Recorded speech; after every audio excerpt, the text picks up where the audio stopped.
In the heart of the jungle, a tigress had carved a life for her cub.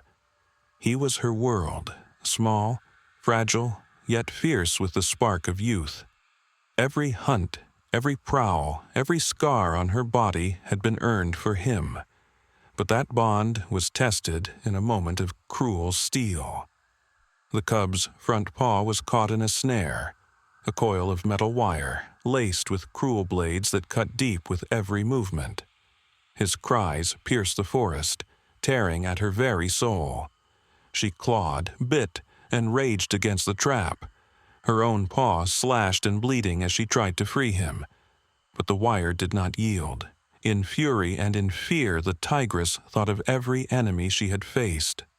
Poachers, other predators, even the old farmer at the edge of the forest, Flint, a man who had once raised his gun against her kind, a man she had skirted, clashed with, hated. And yet, with her cub bleeding in her jaws, she turned toward his fields. For in this moment, there was no other choice. The tigress remembered him. Flint, the farmer whose cattle grazed at the border of her territory. She had watched him for years, smelled his gunpowder in the air, heard the thunder of his rifle echo through the trees. Once, long ago, she had lost kin to his bullets. To her, Flint had been the face of danger. He was the wall between her hunger and his herd. Their paths had crossed, their gazes locked across distance. Hers full of hunger, his full of fire. And now, with her cub's blood soaking into her fur, she found herself walking toward him, toward the one man she had sworn to avoid. Her steps were slow, each one burning with pain. Her right paw left streaks of blood on the ground. The cub whimpered in her jaws, his paw wrapped tight in the cruel wire. The fading sun bled red over the farmer's field as she limped into view. The cattle stirred nervously, their eyes wide. On the porch, the man himself appeared. The same man, older now but not frail, broad-shouldered, weathered, his face still carved with the hardness of defiance. Flint. For a moment, their past seemed to hang between them, gunfire, fear, blood. But she did not growl, she did not strike, she only walked forward and waited. Flint stood frozen, his eyes narrowed. In years past, he would have raised his rifle, fired without hesitation.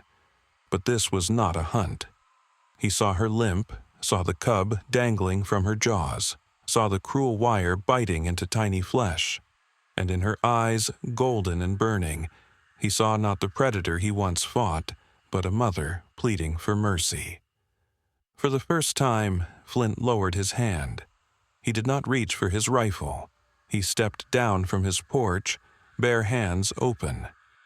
The tigress stood her ground, muscles taut, a low growl deep in her chest, but she let him near. Flint knelt before the cub, whose eyes brimmed with pain. The wire glistened, tight around the small paw, sharp edges cutting into soft flesh. The cub whimpered, a sound so pitiful it made the tigress's heart ache again. She did not move. She only watched, every muscle ready to strike if he hurt her child.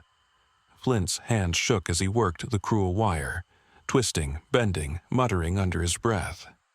And then, with a snap, the snare broke open.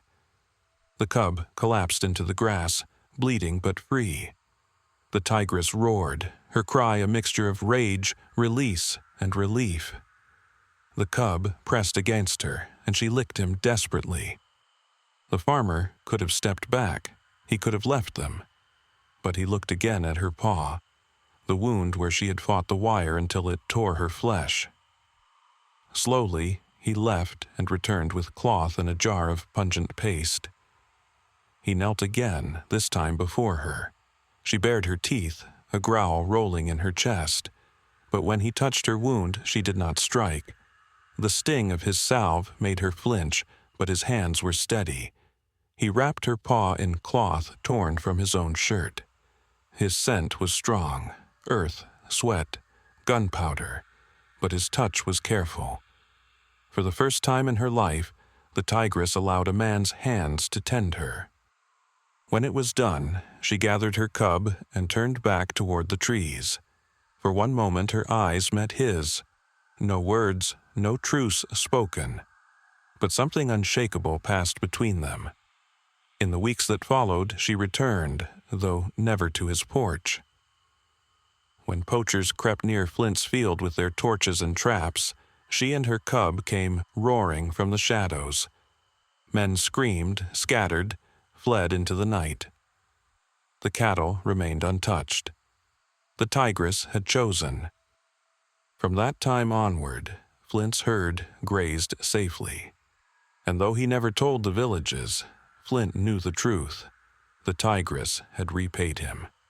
Sometimes at dusk he saw her at the tree line, her cub trotting close at her side, both watching in silence. Not as enemies, not as prey and predator, but as guardians of a fragile line where forest met field. For in her memory burned the night her cub cried, the night her paw bled, and the night the farmer chose mercy. The tigress remembered, and the forest never forgets.